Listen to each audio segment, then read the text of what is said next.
3년 동안 매달 100만 원씩 아들 부부에게 보내며 나는 가족이라는 이름을 믿어왔습니다. 하지만 어느 날 며느리의 SNS에서 보게 된 단 한 문장. 돈 말고는 줄 게 없는 사람들. 그 말이 나를 한순간에 무너뜨렸습니다. 나는 조용히 자동이체를 끊었습니다. 그리고 며느리는 곧 알게 되었죠. 그동안 당연하게 받아온 도움 없이 살아가는 현실이 얼마나 버거운지. 카드값, 생활비, 아이 학원비까지. 막다른 길에 몰리자 그녀는 결국 내게 찾아왔습니다.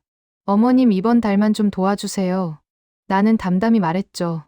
윤지야, 도움은 요청하는 거지 당연하게 여기는 게 아니란다. 그날 밤 나는 돈 대신 남편이 생전에 사준 30년 된 낡은 구두 한 켤레와 긴 편지를 며느리의 문 앞에 조용히 두고 왔습니다. 그 구두엔 내가 걸어온 시간과 쓰러져도 다시 일어섰던 단단한 내 인생이 담겨 있었으니까요. 그리고 믿기 힘든 변화는 그때부터 시작됐습니다. 명품을 줬던 며느리가 그 낡은 구두 한 켤레로 인해 자신의 삶을 완전히 다시 바라보게 된 겁니다. 그 전에 잠깐 1초만 투자해서 구독과 좋아요 버튼을 눌러주세요. 여러분의 단 한 번의 클릭이 이 이야기를 계속 이어갈 수 있는 가장 큰 힘이 됩니다. 자, 그럼 지금 바로 시작하겠습니다. 박정옥은 매달 100만 원씩 아들 부부에게 생활비를 보냈다. 3년째였다. 남편이 돌아가시고 받은 보험금과 퇴직금으로 근근히 살아가는 형편이었지만 아들 부부가 힘들다고 하니 도와주고 싶었다. 애 키우느라 힘들지. 이거 받아서 고기라도 좀 사 먹어. 며느리 윤지는 늘 밝게 웃으며 말했다. 어머님. 역시 어머님밖에 없어요. 손자 지훈이를 안고 있는 윤지의 모습은 행복해 보였다. 어머님 덕분에 저희가 산다니까요. 아이고, 그런 소리 하지 마. 가족인데. 처음 몇 달은 윤지가 자주 전화를 걸었다. 어머님, 요즘 건강은 어떠세요? 잘 지내고 있니? 네, 어머님 덕분에 잘 지내요. 감사합니다. 그 고마움이 진심처럼 느껴져서 정옥은 기뻤다. 돈이 아깝지 않았다. 하지만 시간이 지나자 고마움은 당연함이 되었다. 1년쯤 지나자 윤지의 전화는 줄어들었다. 문자 메시지로 대체됐다. 어머님, 입금 감사합니다. 짧은 문장. 이모티콘도 없었다. 감정이 느껴지지 않았다. 2년쯤 지나자 문자도 뜸해졌다. 가끔 정옥이 먼저 문자를 보냈다. 지훈이 잘 지내니? 네, 잘 지내요. 간결한 대답. 더 이상 어머님 덕분에 라는 말은 없었다. 정옥은 씁쓸했지만 참았다. 바쁘니까 그러겠지. 어느 날 정옥은 병원에 갔다. 무릎이 아팠다. 관절염이네요. 주사 맞으시고 물리치료 받으세요. 비용이 얼마나 나올까요? 한 달에 30만 원 정도요. 정옥은 한숨을 쉬었다. 100만 원 보내고 자신의 생활비는 빠듯했다. 그날 저녁 윤지에게 전화를 걸었다. 윤지야, 요즘 어떻게 지내니? 네, 잘 지내요. 지훈이도 건강하고? 네, 어린이집 잘 다니고 있어요. 그래, 다행이네. 그런데 말이야. 정옥은 말을 이었다. 이번 달엔 입금이 좀 늦을 것 같아. 네? 왜요? 윤지의 목소리가 날카로워졌다. 요즘 병원비가 좀 나와서. 아, 그러세요. 그럼 이번 달은 그냥 넘어가죠 뭐. 정옥은 잠시 멈칫했다. 그냥 넘어가줘라는 말이 이상하게 마음을 찔렀다. 어머님, 아프세요? 응. 무릎이 좀 안 좋아서. 그럼 병원 잘 다니세요. 저희는 괜찮으니까요. 그래. 고맙다. 전화를 끊고 정옥은 한참을 멍하니 앉아 있었다. 저희는 괜찮으니까요. 그 말이 계속 맴돌았다. 그날 밤, 정옥은 잠이 오지 않았다. 휴대폰을 만지작거리다 우연히 윤지의 SNS를 들어갔다. 아들이 알려준 아이디였다. 가끔 손자 사진을 보려고 들어가곤 했다. 최근 게시물을 보는 순간 정옥의 손이 떨렸다. 사진 속엔 명품백이 있었다. 샤넬백. 수백만 원은 할 것 같았다. 그 옆에 적힌 문장. 오늘의 전리품. 나를 위한 선물. 시댁 잔소리 덩어리. 돈 말고는 줄 게 없는 사람들. 정옥은 핸드폰을 내려놓았다. 가슴이 답답했다. 돈 말고는 줄 게 없는 사람들. 그게 자신을 말하는 건가? 3년 동안 매달 100만 원씩 보냈다. 3,600만 원. 적지 않은 돈이었다. 그 돈으로 명품을 샀나. 그리고 자신을 잔소리 덩어리라고 표현했나. 정옥은 화가 났다. 하지만 동시에 슬펐다. 내가 뭘 잘못했나? 스스로에게 물었다. 답은 없었다. 다음 날 아침, 정옥은 거울을 봤다. 주름진 얼굴. 백발. 67세. 이제 노인이었다. 남편도 없고, 아들은 멀리 살고, 손자는 가끔 보는 게 전부였다. 외로웠다. 하지만 참았다. 가족이니까. 가족. 정옥은 그 단어를 곱씹었다. 가족이면 뭐든지 해줘야 하나. 가족이면 고마움도 당연함이 되는 건가. 아니다. 뭔가 잘못됐다. 이건 가족이 아니라 이용당하는 거다. 정옥은 결심했다. 더 이상 당연하게 주지 않겠다. 고마움을 모르는 사람에게 베풀 필요는 없다. 하지만 급하게 행동하지 않을 것이다. 천천히, 지혜롭게 가르쳐 줄 것이다. 세상이 얼마나 차갑고 냉정한지. 그날 오후, 정옥은 은행에 갔다. 자동이체 해지하고 싶은데요. 네. 어느 계좌요? 아들 계좌요. 매달 100만 원씩 가는 거. 해지하시겠습니까? 네, 해지해 주세요. 직원은 서류를 처리했다. 집으로 돌아오는 길, 정옥은 가볍게 느껴졌다. 아니, 마음이 편했다. 이제 자신을 위해 돈을 쓸 수 있었다. 병원비도 내고, 가끔 맛있는 것도 먹고, 친구들과 여행도 갈 수 있었다. 저녁 무렵, 아들 민호에게서 전화가 왔다. 엄마, 오늘 뭐 하셨어요? 응, 병원 다녀왔어. 무릎 괜찮으세요? 응, 주사 맞고 왔어. 좀 나은 것 같아. 다행이네요. 그런데 엄마, 왜? 이번 달 생활비는 언제쯤 들어올까요? 정옥은 잠시 침묵했다. 민호야, 이번 달은 좀 늦을 것 같아. 왜요? 무슨 일 있으세요?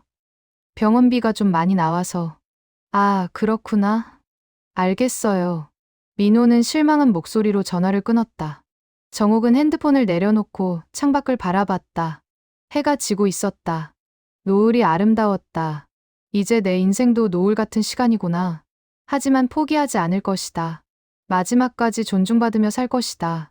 고마움이 짧은 세상이지만 정옥은 길게 기억할 것이다. 누가 진짜 가족인지. 다음 날 아침, 정옥은 일찍 일어났다. 잠을 설쳤다. 윤지의 SNS 글이 계속 머릿속을 맴돌았다. 돈 말고는 줄 게 없는 사람들. 그 말이 칼처럼 가슴을 찔렀다. 하지만 정옥은 울지 않았다. 대신 옷장을 열었다. 옷장 깊숙한 곳에 낡은 구두가 있었다. 30년 전 남편 생전에 사준 단 한 켤레의 구두였다. 갈색 가죽. 굽은 조금 닳았지만 아직 신을 만했다. 이건 아직 멀쩡하네. 정옥은 구두를 꺼내 먼지를 털었다. 그 구두를 신던 날이 떠올랐다. 남편 박철수와 함께 백화점에 갔던 날. 여보, 이거 어때? 좋네. 당신한테 잘 어울려. 비싸잖아. 괜찮아. 당신이 좋아하면 사는 거지. 남편은 웃으며 계산했다. 그날 이후 정옥은 그 구두를 특별한 날에만 신었다. 아들 결혼식, 손자 돌잔치, 명절, 소중한 날에만. 시간이 지나면서 구두는 닳았지만 정옥은 버리지 않았다. 남편의 마지막 선물이었으니까. 정옥은 구두를 신어봤다. 조금 낡았지만 편했다. 이 구두처럼 살아야지. 겉은 낡아도 속은 단단하게. 중얼거리며 거울을 봤다. 구두가 잘 어울렸다. 명품은 아니었지만 정옥에겐 최고의 명품이었다. 아침을 먹고 정옥은 윤지에게 전화를 걸었다. 윤지야, 이번 주에 시간 되면 점심이나 먹자. 어머님? 윤지는 놀란 것 같았다. 요즘 정옥이 먼저 연락하는 일이 드물었으니까. 네. 시간 괜찮으세요? 괜찮지. 그동안 못 봤잖아. 지훈이도 보고 싶고. 아, 그런데 어머님, 윤지는 잠시 망설이더니 말했다. 이번 주엔 명품 행사 있어서요. 대신 다음에 봬요. 정옥은 침묵했다. 명품 행사? 네, 백화점에서 세일하거든요. 놓치면 아까워서요. 그래. 바쁘면 됐지 뭐. 정옥은 담담하게 대답했다. 다음에 보자. 네, 어머님. 다음에 꼭 볼게요. 전화를 끊고 윤지는 안도의 한숨을 쉬었다. 솔직히 시어머니를 만나는 게 부담스러웠다. 잔소리가 많았으니까.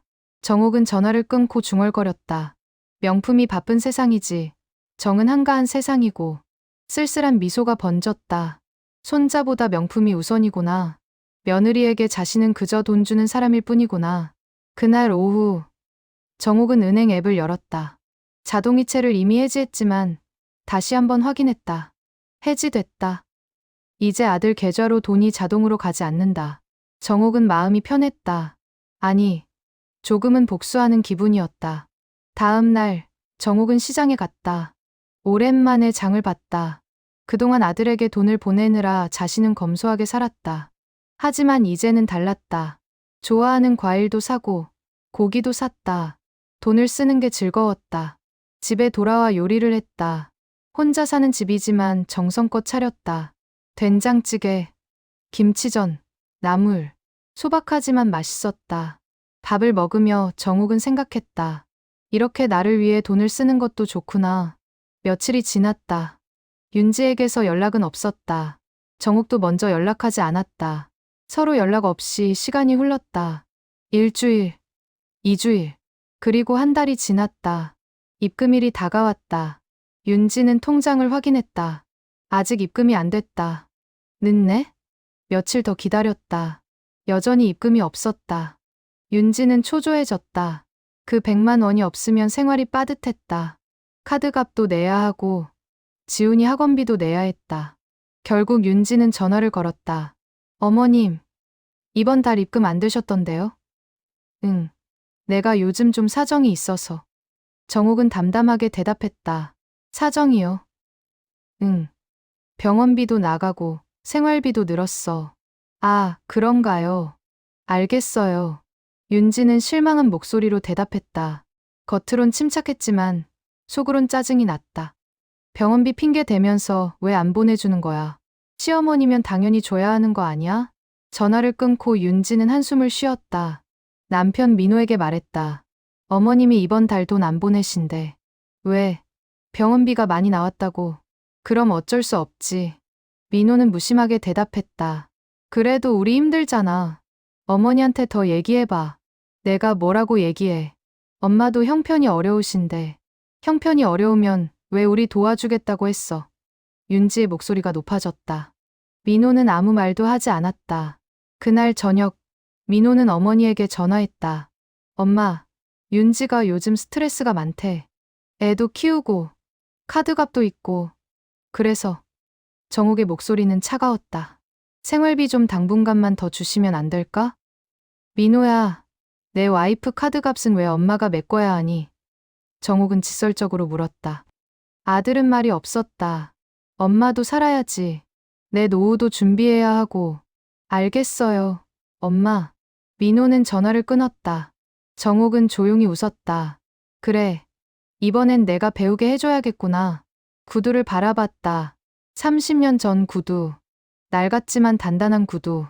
정옥도 그렇게 살 것이다. 겉은 늙었지만 속은 단단하게. 더 이상 당하지 않을 것이다. 며칠이 더 지났다. 윤지는 계속 통장을 확인했다. 여전히 입금이 없었다. 카드값 결제일이 다가왔다. 250만 원. 명품백을 샀기 때문이다. 윤지는 초조했다. 시어머니의 100만 원이 없으면 막을 수 없었다. 민호야, 어떡해. 카드값 못 낼 것 같아.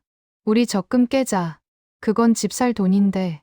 어쩔 수 없잖아. 윤지는 한숨을 쉬었다.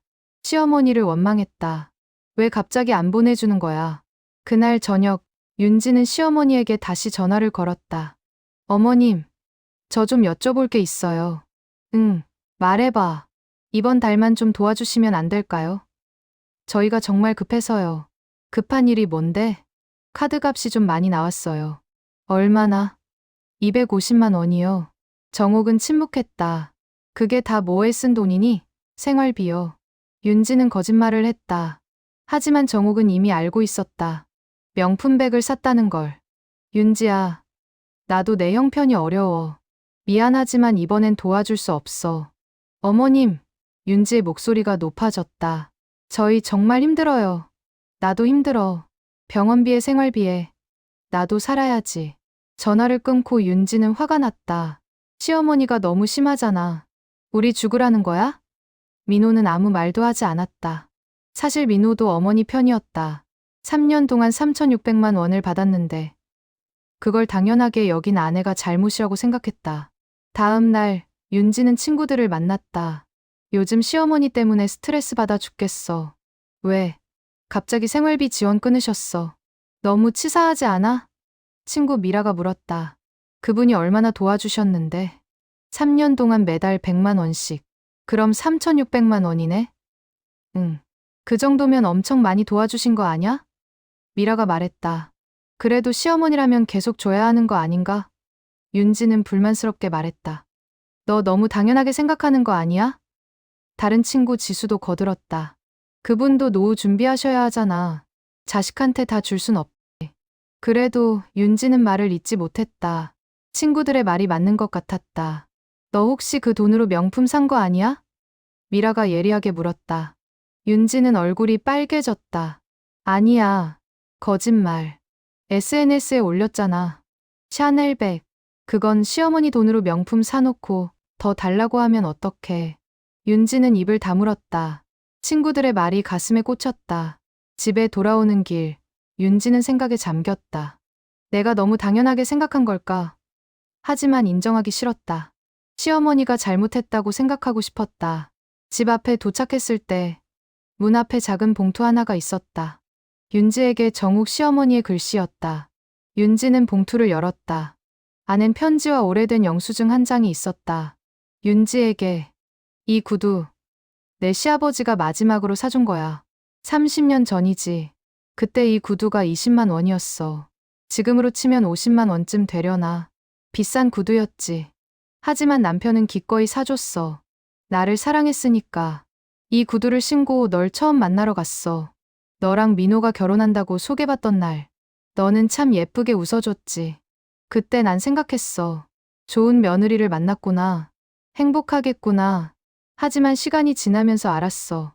내가 웃어준 건 나한테가 아니라 내 돈한테였구나. 너는 나를 사람으로 안 보고 지갑으로 봤어. 돈 말고는 줄 게 없는 사람. 그게 내가 SNS에 쓴 말이지? 윤지야, 난 내게 돈만 준 게 아니야. 정성도 줬고, 사랑도 줬어. 손자 지훈이를 위해 옷도 사줬고, 장난감도 사줬어. 아플 때 병원도 데려갔어. 그게 다 돈이니? 이제는 그만하고 싶어. 더 이상 당연하게 받지 마. 고마움을 모르면 사랑도 사라진다. 이 구두처럼 겉은 낡아도 속은 단단한 사람이 되길 바란다. 시어머니가. 윤지의 손이 떨렸다. 눈물이 났다. 편지를 읽고 또 읽었다. 돈 말고는 줄 게 없는 사람. 자신이 쓴 그 말이 이렇게 큰 상처를 줄 몰랐다. 시어머니는 다 보셨구나. SNS를. 윤지는 주저앉아 울었다. 잘못했다. 정말 잘못했다. 시어머니를 지갑으로 봤다. 사람으로 보지 않았다. 고마움도 느끼지 않았다. 당연하게만 생각했다. 명품에 정신이 팔려서 정작 중요한 걸 잃었다. 민호가 퇴근해서 들어왔다. 왜 울어? 윤지는 편지를 건넸다. 민호는 읽고 한숨을 쉬었다. 엄마가 많이 상처받으셨나 봐. 내가 잘못했어. 윤지는 울며 말했다. 어떡해. 나 정말 최악이야. 이제라도 깨달았으면 됐어. 사과하자. 어머님이 받아주실까? 모르지. 하지만 해봐야지. 윤지는 고개를 끄덕였다. 다음 날 꼭 시어머니를 찾아뵐 것이다. 그리고 진심으로 사과할 것이다. 끊긴 이체는 돈이 아니라 마음이었다. 며칠이 지나고 윤지는 용기를 냈다. 시어머니를 찾아뵙기로 했다. 민호에게 말했다. 오늘 어머님 댁에 갈게. 그래. 잘 얘기해봐. 같이 안 가? 너 혼자 가는 게 나을 것 같아. 진심이 전해지려면. 민호의 말이 맞았다. 윤지는 꽃과 과일을 샀다. 시장에서 정성껏 골랐다. 비싸지 않지만 정성을 담았다. 시어머니 집으로 가는 길. 가슴이 두근거렸다. 떨렸다. 받아주실까? 용서해주실까? 초인종을 눌렀다. 누구세요? 어머님, 저예요. 윤지예요. 잠시 침묵이 흘렀다. 그리고 문이 열렸다. 시어머니 정옥이 나왔다. 표정은 담담했다. 왜 왔니? 어머님, 뵙고 싶어서요. 그래. 들어와. 정옥은 윤지를 안으로 들였다. 집은 깨끗했다. 하지만 왠지 쓸쓸해 보였다. 윤지는 꽃과 과일을 내밀었다. 이거 드시라고요. 고맙구나. 정옥은 받았지만 눈빛은 차가웠다. 거실에 마주 앉았다. 침묵이 흘렀다. 윤지는 먼저 입을 열었다. 어머님, 저 요즘 힘들어요. 무슨 일 있니? 솔직히 어머님이 도와주시던 게 끊기니까 좀 불안해서요. 그랬겠지. 정옥의 대답은 짧았다. 윤지는 계속 말했다. 카드값도 내야 하고 지훈이 학원비도 있고 힘들어요. 그건 내 가정의 일이야. 왜 내가 해결해줘야 하니? 정옥은 직설적으로 물었다. 그게 어머님이 시어머니시니까요. 윤지는 조심스럽게 말했다. 시어머니면 뭐든지 해줘야 해. 그런 건 아니지만. 그럼 뭐니? 정옥의 목소리가 조금 높아졌다. 저희가 힘들면 도와주셔야 하는 거 아닌가요? 윤지야. 정옥은 며느리를 똑바로 바라봤다. 도움은 요청하는 거지. 강요하는 게 아니야. 그리고 도움을 받으면 고마워해야 하는 거야. 당연하게 여기는 게 아니라. 윤지는 할 말이 없었다. 정옥은 계속 말했다. 3년 동안 3,600만 원을 줬어. 내가 한 번이라도 진심으로 고마워한 적 있니? 있어요. 언제? 윤지는 대답하지 못했다. 처음 몇 달은 그랬어. 고맙다고, 감사하다고. 근데 시간이 지나니까 당연해졌지.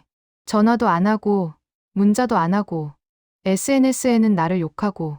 정옥의 목소리가 떨렸다. 그건 윤지는 변명하고 싶었지만 멈췄다. 정옥이 말했다. 그런데 어머님, 저희가 그렇게 싫으세요? 윤지가 물었다. 정옥은 한숨을 쉬었다. 싫진 않지. 다만 고마움이 사라지면 사랑도 시든단다. 사랑이 시든다고요? 그래. 사랑은 일방적인 게 아니야. 주고받는 거야. 내가 주기만 하고 너는 받기만 하면 그건 사랑이 아니라 착취야. 정옥의 말이 가슴에 와닿았다. 윤지는 눈물이 났다. 어머님, 제가 잘못했어요. 뭘 잘못했는데? 당연하게 생각했어요. 어머님의 도움을. 그래. 그게 잘못이야. 정옥은 차를 따르며 말했다. 요즘 세상에 시댁 도움받는 거 당연한 거잖아요. 윤지는 여전히 변명하고 싶었다. 요즘 세상? 정옥은 쓴웃음을 지었다. 그래. 요즘 세상엔 그런가 보구나. 근데 나는 옛날 사람이야. 어머님, 당연한 게 아니라 감사한 세상을 살았거든. 받으면 고마워하고, 주면 기뻐하는 세상. 그런데 요즘 세상은 받으면 더 달라고 하고, 안 주면 원망하더라. 그게 요즘 세상이야? 윤지는 아무 말도 하지 못했다. 정옥의 말이 다 맞았다. 자신이 바로 그런 사람이었다. 받으면 당연하게 여기고, 안 주면 원망했다. 고마워할 줄 몰랐다. 어머님, 정말 죄송해요. 윤지는 고개를 숙였다. 이제라도 깨달았으면 됐어. 하지만 윤지야, 말로만 미안하다고 하지 마. 행동으로 보여줘. 어떡해요? 스스로 살아. 내 도움 없이. 그게 힘들지. 하지만 그게 진짜 어른이 되는 거야. 남에게 기대지 않고 스스로 서는 거. 그게 성장이야. 정옥은 창밖을 바라보며 말했다. 어머님은 혼자 사시잖아요. 힘들지 않으세요? 힘들지. 외롭기도 하고. 하지만 난 스스로 살아. 아들한테 기대지 않아. 왜냐하면 아들도 아들 인생이 있으니까. 존경스러워요. 존경까지는 아니야. 그냥 어른의 책임이지. 정옥은 윤지를 바라봤다. 너도 이제 어른이야. 아이 엄마잖아. 그럼 스스로 책임져야지. 시어머니한테 기대지 말고. 윤지는 고개를 끄덕였다. 알겠어요, 어머님. 앞으로 혼자 힘으로 살게요. 그래. 그렇게 해봐. 처음엔 힘들겠지만 나중엔 뿌듯할 거야. 정옥은 미소를 지었다. 차가운 미소였지만 식사 시간이 됐다. 밥 먹고 갈래? 제가 차려드릴게요. 아니야. 오늘은 내가 할게. 정옥은 주방으로 갔다. 윤지는 따라가려고 했지만 정옥이 막았다. 앉아 있어. 혼자 할 수 있어. 30분 뒤 식탁에 음식이 차려졌다. 김치찌개, 된장찌개, 나물, 생선구이. 정성스러운 밥상이었다. 어머님, 이렇게까지 하실 필요 없는데. 괜찮아. 마지막으로 해주는 거야. 마지막이요? 응. 이제 너도 독립해야지. 나한테 기대지 말고. 윤지는 슬펐다. 하지만 인정했다. 자신이 잘못했으니 당연한 결과였다. 식사는 불편했지만 윤지는 깨달았다. 관계는 당연한 게 아니라는 것을. 시어머니 집에서 나온 윤지는 무거운 마음으로 집에 돌아왔다. 정옥의 말이 계속 귓가에 맴돌았다. 고마움이 사라지면 사랑도 시든다. 스스로 살아야 어른이다. 모두 맞는 말이었다. 집에 도착해서 거울을 봤다. 35세. 아직 젊었다. 하지만 마음은 늙은 것 같았다. 시어머니에게 기댔던 3년. 그 시간 동안 성장하지 못했다. 오히려 퇴보했다. 당연함에 익숙해졌으니까. 며칠 뒤, 윤지는 친구 미라에게 하소연했다. 카페에서 만났다. 어머님이 갑자기 지원 끊으셨다니까. 너무 치사하지 않아? 윤지는 여전히 억울했다. 하지만 미라의 반응은 달랐다. 야, 그래도 그분이 3년 동안 얼마나 줬어. 3,600만 원. 그거면 엄청난 거잖아. 고마운 거지. 그래도 시어머니라면 계속 줘야 하는 거 아닌가? 윤지는 고집을 부렸다. 너 너무 당연하게 생각하는 거 아니야? 미라가 단호하게 말했다. 그분도 노후 준비하셔야지. 돈이 무한정 있는 것도 아니고. 하지만 우리 힘들잖아. 힘들면 너희가 벌어. 왜 시어머니 탓이야? 윤지는 할 말이 없었다. 미라의 말이 맞았다. 너 명품백 산 거 어머님이 아시나? 어떻게 알았지? SNS 보셨을 거야. 너 공개로 해놨잖아. 헐, 윤지는 깨달았다. 시어머니가 다 보셨구나. 그것도 어머님 돈으로 산 거잖아. 그런데 SNS에 시어머니 욕하고. 너 양심 없다. 미라는 직설적으로 말했다. 윤지는 얼굴이 빨개졌다. 나도 알아. 잘못한 거. 알면 사과해. 진심으로. 이미 다녀왔어. 근데 어머님이 차갑게 대하시더라. 당연하지. 3년 동안 돈 주머니로만 본 사람한테 따뜻하게 대할 수 있겠어. 미라의 말에 윤지는 고개를 숙였다. 집으로 돌아오는 길, 윤지는 생각했다. 내가 정말 잘못했구나. 시어머니를 사람으로 보지 않았다. 지갑으로만 봤다. 고마움도 없었다. 당연하게만 생각했다. 그게 얼마나 큰 잘못인지 이제야 깨달았다. 집에 도착하니 민호가 있었다. 어떻게 됐어? 엄마가 화내셨어. 아니, 차갑게 대하셨어. 더 무서웠어. 윤지는 눈물을 흘렸다. 나 정말 나쁜 며느리였어. 이제라도 깨달았으면 됐어. 어떻게 만해? 행동으로 보여줘야지. 말로만 사과하지 말고. 민호의 말이 맞았다. 윤지는 결심했다. 명품을 팔고, 검소하게 살고, 스스로 서는 며느리가 되겠다고. 다음 날, 윤지는 명품을 팔았다. 샤넬백, 중고 거래 사이트에 올렸다. 200만 원에 샀던 걸 150만 원에 팔았다. 아까웠지만 후회하지 않았다. 이 돈으로 더 의미 있는 일을 할 것이다. 그리고 카드를 정리했다. 불필요한 소비를 줄였다. 명품 대신 합리적인 소비를 했다. 카페도 줄이고 외식도 줄였다. 처음엔 힘들었지만 차츰 익숙해졌다. 일주일 뒤 윤지는 시어머니께 문자를 보냈다. 어머님, 명품백 팔았어요. 그리고 그 돈으로 보육원에 기부했어요. 제가 너무 허영심에 빠져 있었어요. 이제는 다르게 살겠습니다. 정옥은 문자를 보고 미소 지었다. 답장은 하지 않았다. 하지만 마음이 조금 풀렸다. 며느리가 변하고 있구나. 그래도 아직은 지켜봐야겠다. 진심인지 확인해야 하니까. 한 달이 지났다. 윤지는 정말로 달라졌다. 명품을 사지 않았다. 검소하게 살았다. 그리고 아르바이트를 시작했다. 지훈이가 어린이집에 가는 동안 카페에서 일했다. 한 달에 100만 원을 벌었다. 힘들지? 민호가 물었다. 조금. 하지만 뿌듯해. 내 돈으로 사는 거니까. 윤지는 웃었다. 예전처럼 명품을 살 순 없었다. 하지만 자존감이 생겼다. 스스로 벌고 스스로 쓰는 삶. 어느 날 윤지는 시어머니께 전화를 걸었다. 어머님, 요즘 어떻게 지내세요? 잘 지내지. 저 요즘 아르바이트 시작했어요. 그래? 힘들지 않니? 괜찮아요. 오히려 좋아요. 다행이네. 정옥은 조금 따뜻하게 대했다. 어머님, 다음 주에 점심 같이 하실래요? 제가 살게요. 내가? 네. 제가 번 돈으로요. 정옥은 잠시 침묵했다. 좋아. 그러자. 전화를 끊고 윤지는 웃었다. 시어머니의 목소리가 조금 부드러워진 것 같았다. 아직 완전히 용서받진 못했지만 시작이었다. 깨달음의 시작. 그리고 변화의 시작. 윤지는 거울을 봤다. 예전과 같은 얼굴이었지만 뭔가 달랐다. 눈빛이 달랐다. 예전엔 허영으로 가득했다면 지금은 자신감이 있었다.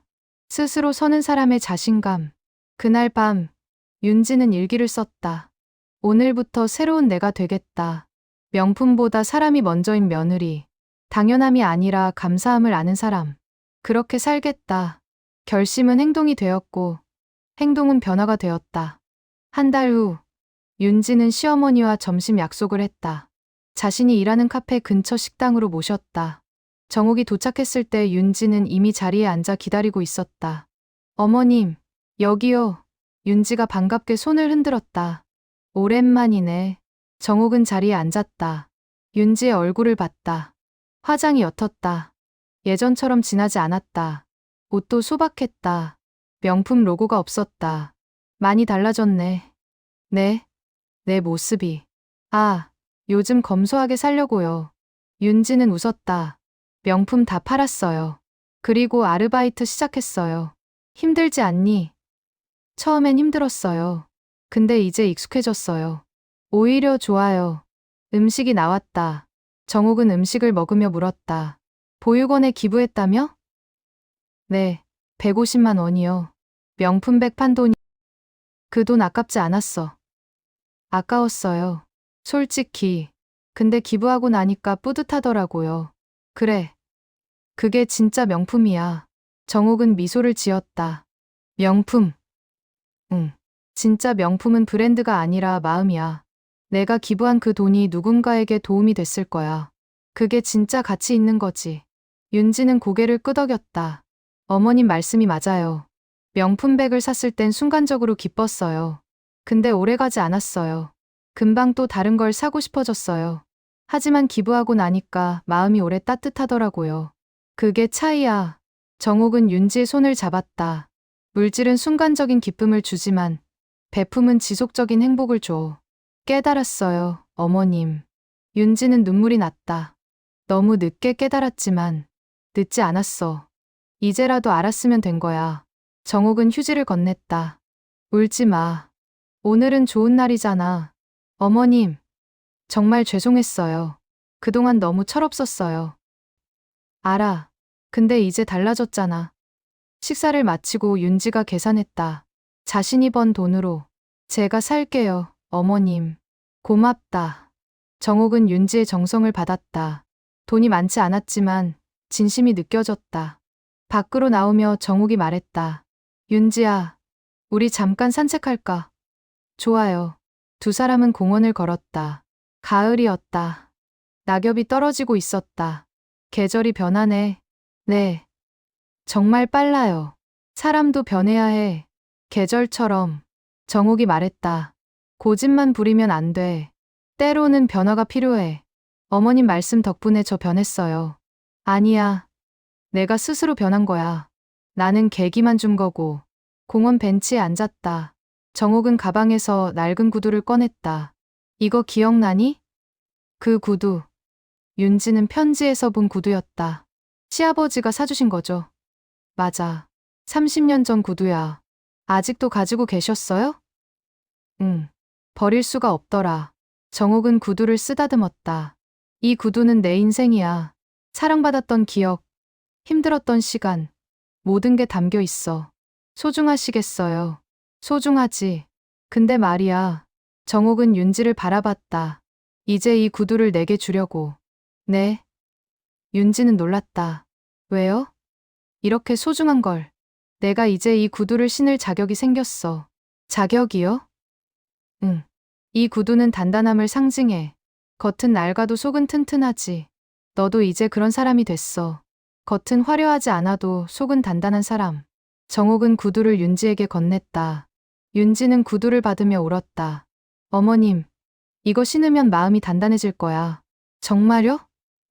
응. 명품백보다 귀한 구두야. 사람의 걸음이 담긴 신발이니까.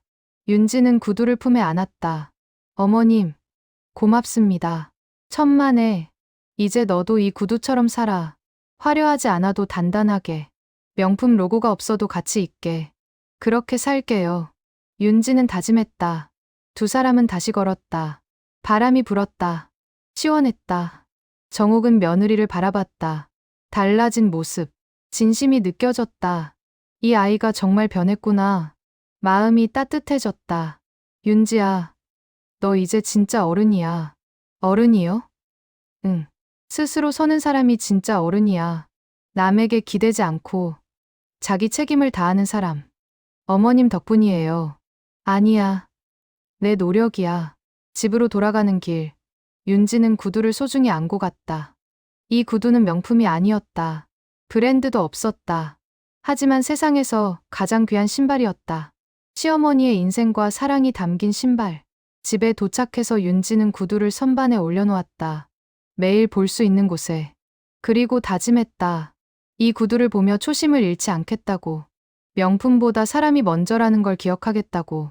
민호가 퇴근했다. 그 구두 뭐야? 어머님이 주신 거야. 시아버지가 사주신 구두래. 소중한 거네. 응. 세상에서 가장 소중한 명품이야. 윤지는 웃었다. 진심 어린 미소였다. 명품의 값을 이제야 알았다. 며칠 뒤, 정욱은 윤지를 불렀다. 윤지야, 이번 주말에 우리 집에 올래? 네, 어머님. 갈게요.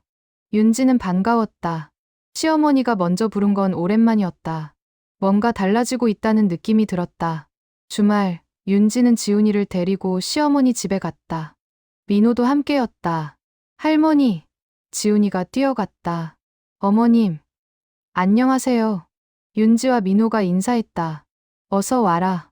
정욱은 환하게 웃었다. 오늘은 내가 밥 해줄게. 정욱이 말했다. 어머님, 제가 할게요. 윤지가 나섰다. 아니야. 오늘은 어른이 손맛 좀 보여줘야지. 정욱은 주방으로 들어갔다. 윤지도 따라 들어갔다. 그럼 제가 도와드릴게요. 그래. 그럼 같이 하자. 두 사람은 나란히 음식을 준비했다. 정욱은 김치찌개를 끓였다.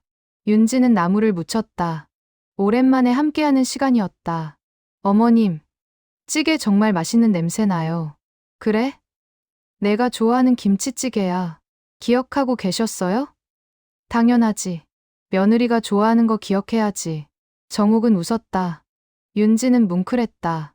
시어머니가 자신을 신경 써주고 있었구나. 그동안 당연하게 여겼던 것들이 새삼 고맙게 느껴졌다. 1시간 후, 식탁 위엔 음식이 가득 차려졌다. 손수 만든 김치찌개와 잡채, 나물, 생선구이, 계란말이, 푸짐한 밥상이었다. 와, 할머니 대박. 지훈이가 눈을 반짝였다. 많이 먹어라. 정욱은 손자의 머리를 쓰다듬었다. 어머님, 이렇게까지 하실 필요 없는데. 민호가 말했다. 아니야. 가족이 함께 먹는 밥이 제일이지. 정욱은 밥을 퍼주며 말했다. 네 사람은 식탁에 둘러앉았다. 오랜만에 가족 식사였다. 윤지가 젓가락을 들며 말했다. 이 맛, 진짜 그립네요. 김치찌개를 한 입 먹었다. 정말 맛있어요. 그래? 다행이다. 어머님, 이 손맛 너무 오랜만이에요. 내가 바빠서 못 왔잖아. 아니에요. 제가 잘못했어요. 이제 그런 얘기하지 말자. 정욱은 윤지의 그릇에 계란말이를 올려줬다. 오늘은 즐겁게 먹자. 네, 어머님. 윤지는 눈시울이 붉어졌다. 시어머니의 따뜻함이 느껴졌다. 식사를 하며 정욱이 말했다. 사람 마음도 음식 같아. 음식이요? 응. 시간 들이고 정성 들여야 깊어지지. 급하게 만들면 맛이 없어. 천천히 끓여야 진한 맛이 나. 윤지는 고개를 끄덕였다. 관계도 그래. 급하게 쌓으면 쉽게 무너져. 천천히 정성껏 쌓아야 단단해져. 어머님 말씀이 맞아요. 그동안 우리 관계가 급했어. 너무 빨리 익숙해졌지. 그래서 무너진 거야. 죄송해요. 아니야. 이제 다시 시작하면 돼. 천천히, 정성껏. 정욱은 윤지의 손을 잡았다. 우리 다시 쌓아가자. 진짜 가족으로. 네, 어머님. 꼭 그렇게 할게요. 윤지는 눈물을 흘렸다. 엄마, 왜 울어? 지훈이가 물었다. 아니야. 엄마 기쁜 거야. 윤지는 웃으며 눈물을 닦았다. 민호도 뭉클했다. 어머니와 아내가 화해하는 모습. 오랜만에 보는 따뜻한 풍경이었다. 식사를 마치고 거실로 이동했다. 정옥은 차를 준비했다. 윤지야, 너 요즘 일 잘 되니? 네, 카페에서 열심히 일하고 있어요. 힘들지 않아?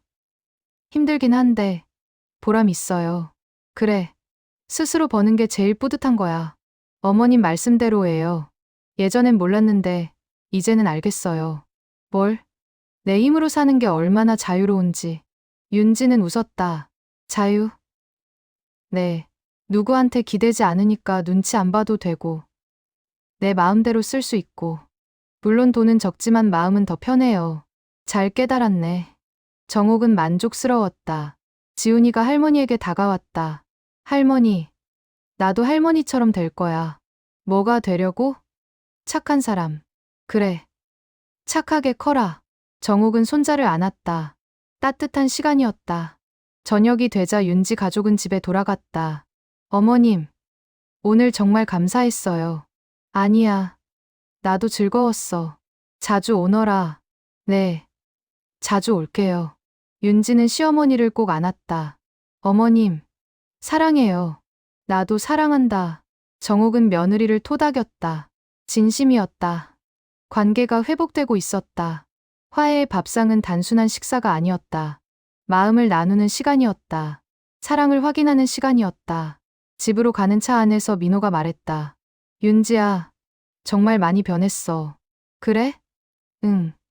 예전엔 명품에 집착했는데, 이제는 사람을 먼저 생각하네. 어머님 덕분이야. 아니야. 내 노력이야. 윤지는 창밖을 바라봤다. 별이 보였다. 밤하늘이 아름다웠다. 나도 저 별처럼 빛나고 싶어.